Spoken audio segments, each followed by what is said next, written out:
Good morning, apartment. I've played like 2 good movie games in the last decade, but I've already played 2 this year. There's South Park, The Stick of Truth, and there's this, the Lego Movie video game. Hey, maybe this is a turn of the tide. Maybe movie games are gonna start being awesome. I mean, that would be awesome, because this one's awesome.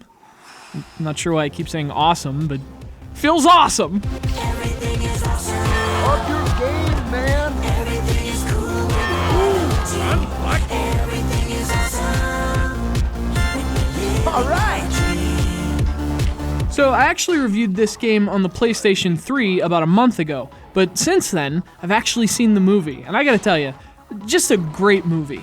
Actually, I was gonna say awesome, but that joke's over. And coming back to it after seeing the movie, I'm even more impressed with the game. I mean, this is how you do a game based on a movie. It captures the vibe, it tells a story, and it does it really well. Good news, you put out the fire. Bad news, you destroyed the ledge. In fact, it's kind of crazy how well it tells this story. Playing this game really feels like you're playing through the movie. It goes scene by scene, turning major moments from the film into playable levels in the game. And they pick the right scenes too. Emmett's long fall into the abyss, the big escape in the Old West, you get to play them in the game. And since it's all tied together with actual video from the movie, it really brings the whole experience together. The Lego Movie video game is just that, the movie as a game. Oh no. Wait, no.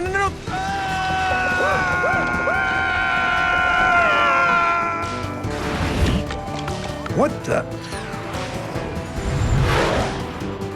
Relax, everybody. I'm here. Batman! What's up, babe? Babe! What? Oh, sorry, Batman. This is Emmett. Emmett, this is my boyfriend, Batman. I'm Batman. Of course, it starts with the presentation. The game looks beautiful, and it does a great job recreating locations from the film. And again, you're getting a lot of video and music from the movie, but so much so that it sort of changes the game's tone. I mean, most Lego games use cutscenes to inject that Lego humor into the given series. We've seen it in everything from Harry Potter to Star Wars, that quirky charm that comes from the Lego games. But this one doesn't have it. As a movie game, it's not reimagining characters as Lego. The movie's already Lego. So again, it does feel a bit different from most of the Lego games. While it may differ in tone, it's very familiar in terms of gameplay. This is another classically Lego video game. You beat up enemies, you collect studs, you make new things from Lego bricks, occasionally you solve a puzzle. I mean, it's mostly the same simple gameplay we've come to expect from the Lego games, but where it sets itself apart is its focus. Where some of these games lean toward combat, this one's more focused on Lego.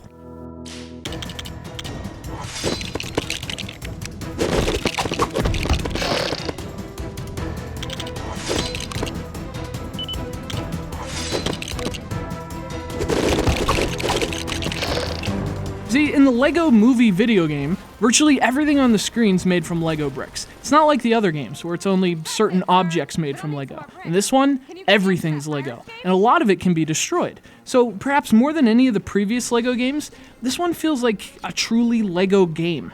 There are bricks and studs all over the place, and you're constantly building new things. And one of the central gameplay elements are these crazy super builds. So some characters can actually highlight a bunch of objects, and then tear them apart and throw the pieces into this huge Lego whirlwind. And these whirlwinds create crazy new Lego stuff. Obviously another area where the game mimics the film, but it also plays into that emphasis on creation.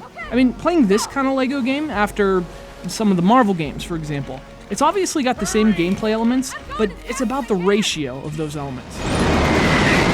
Of course, on the other hand, it's also a much smaller game than, say, Lego Marvel Superheroes. Although each world has its own little hub level, it's nowhere near the size of the open world parts of Lego Marvel Superheroes or Lego City Undercover. It's a more linear, more streamlined game. But at the same time, there's still a lot of content. Tons of characters to unlock and swap between. And freaking Batman. And of course, you can always go back and replay levels with new characters, which is awesome.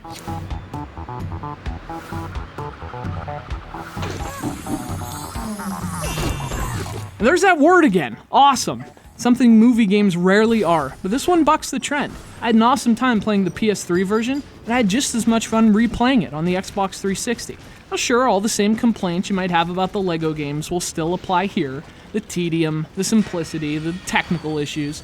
But for what is primarily a kid's game, let alone a movie game, Everything is awesome in the Lego Movie video game. It's like if GoldenEye had more Duplo.